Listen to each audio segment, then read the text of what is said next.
ओम शांति। आज की अव्यक्त मुरली 23 नवंबर सन 1972 से लिया गया है, जिसका शीर्षक है शक्ति दल की विशेषताएं। मधुबन निवासी शक्ति सेना अपने को सदा शक्ति रूप में अनुभव करते हुए चलते हो। गायन ही है शक्ति दल। शक्ति दल के कारण ही बाप का नाम भी सर्वशक्तिवान है। तो यह है सर्वशक्तिवान का शक्ति दल। शक्ति दल की विशेषता है सदा और सर्व समस्याओं को ऐसे पार करे जैसे कोई सीधा रास्ता सहज ही पार कर लेते हैं। सोचेंगे नहीं, ठहरेंगे भी नहीं। इसी प्रकार शक्ति दल की विशेषता यही है, जो समस्याएं उनके लिए चढ़ती कला का सहज साधन अनुभव होगा। समस्या साधन के रूप में परिवर्तन हो जाए तो साधन अपनाने में मुश्किल नहीं लगता है, क्योंकि मालूम मालूम होता है कि यह साधन ही सिद्धि का आधार है। शक्ति दल को सदैव हर समस्या जानी पहचानी हुई अनुभव होगी। वह कभी भी आश्चर्यवत नहीं होंगे। आश्चर्यवत के बजाय सदा संतुष्ट रहेंगे। कोई सहज साधन है, वह जो भी संबंध में बातें आती हैं वह अपने अनुकूल हो। इस कारण संतुष्ट रहे तो इसको कोई संतुष्टता नहीं कहेंगे। जो अपने संबंध में व अपनी स्थिति के प्रमाण अनुकूल ना भी महसूस हो तो भी उसमें संतुष्ट रहें, ऐसी स्थिति होनी चाहिए। शक्ति दल के मुख से कभी कारण शब्द नहीं निकलेगा। इस कारण से यह हुआ, कारण शब्द निवारण में परिवर्तित हो जाएगा। यह तो अज्ञानी भी कहते हैं कि इस कारण से यह हुआ।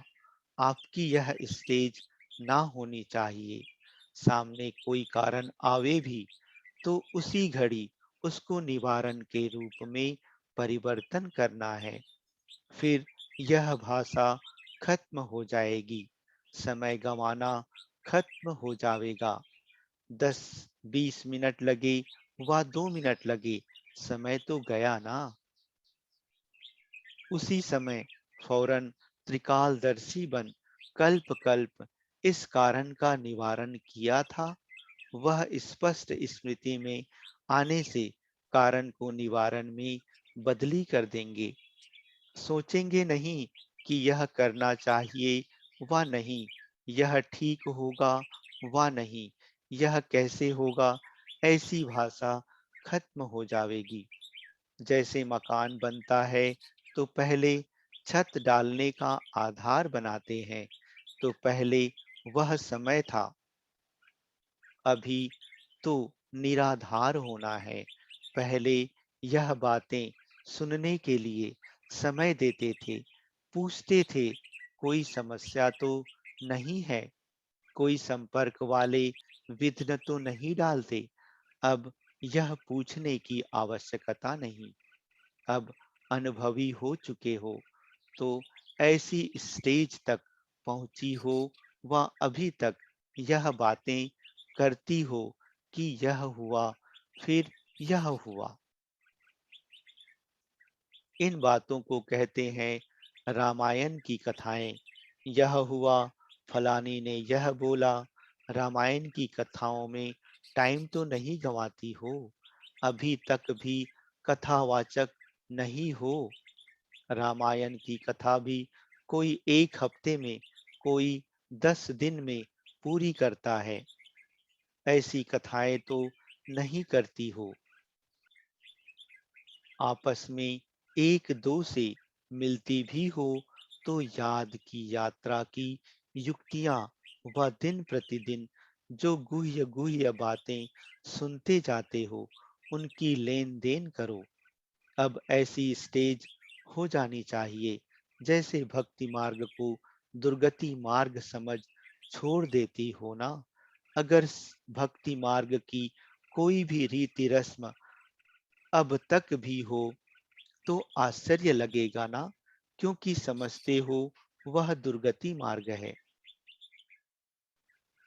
वैसे ही यह बातें करना व इन बातों में समय गंवाना, इसको भी ऐसे समझना चाहिए जैसे भक्ति मार्ग दुर्गति मार्ग की रीति रस्म। जब ऐसा अनुभव होगा तब समझो परिवर्तन। जैसे अनुभव करती हो ना भक्ति मार्ग, जैसे पिछले जन्म की बातें, इस जन्म में कब घंटी बजाएंगे व माला सुमिरन करेंगे, पास्ट लाइफ पर हंसी आवेगी। वैसे यह भी क्या है, अगर समझो किसी के अवगुण व ऐसी चलन का सुमिरन करती हो तो यह भी भक्ति हुई ना। जैसे बाप के गुणगान करना, सुमिरन करना, वह माला हुई। अगर किसी के अवगुण व ऐसी देखी हुई बातों का सुमिरन करती हो तो वह भी भक्ति मार्ग दुर्गति की माला फेरती हो। मन में संकल्प करना, यह भी जाप हुआ ना। जैसे वह अजपा जाप करते रहते हैं, वैसे संकल्प चलते रहते हैं, बंद नहीं होते, तो यह भी जाप हुआ। यह है भक्ति के दुर्गति की रस्म। एक दो को सुनाते हो, यह घंटियां बजाते हो, फलानी ने यह किया, यह भक्ति दुर्गति की रस्म है। मधुबन निवासी तो ज्ञान स्वरूप है ना। कोई भी दुर्गति की रीति रस्म चाहे स्थूल चाहे सूक्ष्म है, उनसे वैराग्य आना चाहिए। जैसे भक्ति के स्थूल साधनों से वैराग्य आ गया नॉलेज के आधार पर, वैसे इन भक्ति मार्ग के रस्म से भी ऐसे वैराग्य आना चाहिए। इस वैराग्य के बाद ही याद की स्पीड बढ़ सकेगी, नहीं तो कितना भी पुरुषार्थ करो। जैसे भक्त लोग कितना भी पुरुषार्थ करते हैं भगवान की याद में बैठने का, बैठ सकते हैं। कितना भी अपने को मारते हैं, कष्ट करते हैं, भिन्न भिन्न रीति से समय देते हैं, संपत्ति लगाते हैं, फिर भी हो सकता है यहाँ भी अगर दुर्गति मार्ग की रीति रस्म है तो याद की यात्रा की स्पीड बढ़ नहीं सकती, अटूट याद हो नहीं सकती। घंटियां बजाना आदि छूट गया कि स्थूल रूप में छोड़ सूक्ष्म रूप ले लिया। भक्तों को तो खूब चैलेंज करते हो कि टाइम वेस्ट मनी वेस्ट करते हो। अपने को चेक करो, कहाँ तक ज्ञानी तू आत्मा बने हो। ज्ञानी तू आत्मा का अर्थ ही है हर संस्कार हर बोल ज्ञान सहित हो, कर्म भी ज्ञान स्वरूप हो। इसको ज्ञानी तू आत्मा कहा जाता है। आत्मा में जैसे संस्कार हैं वह ऑटोमेटिकली वर्क करते हैं। ज्ञानी तो आत्मा के नेचुरल कर्म बोल ज्ञान स्वरूप होंगे। तो अपने को देखो, ज्ञानी तो आत्मा बने हैं। भक्ति अर्थात दुर्गति में जाने का जरा भी नाम निशान नहीं होना चाहिए।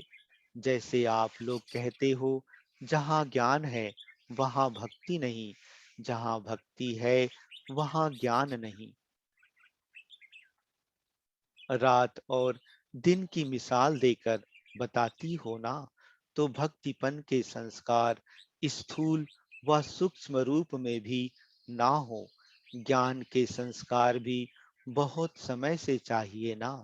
बहुत समय से अभी संस्कार ना भरेंगे तो बहुत समय राज्य भी नहीं करेंगे, अंत समय भरने का पुरुषार्थ करेंगे, तो राज्य भाग्य भी अंत में पावेंगे। अभी से करेंगे तो राज्य भाग्य भी आदि से पावेंगे। हिसाब किताब पूरा है, जितना और उतना मधुबन निवासियों को तो लिफ्ट है और एक्स्ट्रा गिफ्ट है, क्योंकि सामने एग्जाम्पल है। सभी सहज साधन है, सिर्फ कारण को निवारण में परिवर्तन कर दो। तो मधुबन निवासियों को जो गिफ्ट है, उनसे अपने को बहुत परिवर्तित कर सकते हैं। सदैव आपके सामने निमित्त बनी हुई मूर्तियां एग्जाम्पल हैं। शक्तियों का संकल्प भी पावरफुल होता है, कमजोर नहीं। जो चाहे सो करें, ऐसे को शक्ति सेना कहा जाता है। यहाँ तो बहुत सहज साधन है, काम किया और अपने पुरुषार्थ में लग गए। मधुबन निवासियों से ही मधुबन की शोभा है। फिर भी बहुत लकी हो, अपने को जानो ना जानो, फिर भी लकी हो, कई बातों से बचे हुए हो। स्थान के महत्व को, संघ के महत्व को, वायुमंडल के महत्व को भी जानो, तो एक सेकेंड में महान बन जाएंगे। कोई बड़ी बात नहीं, माला फिक्स नहीं है, सभी को चांस है। अब देखेंगे प्रैक्टिकल में क्या परिवर्तन दिखाते हैं। उम्मीदवार तो हो ना। अच्छा, ओम शांति।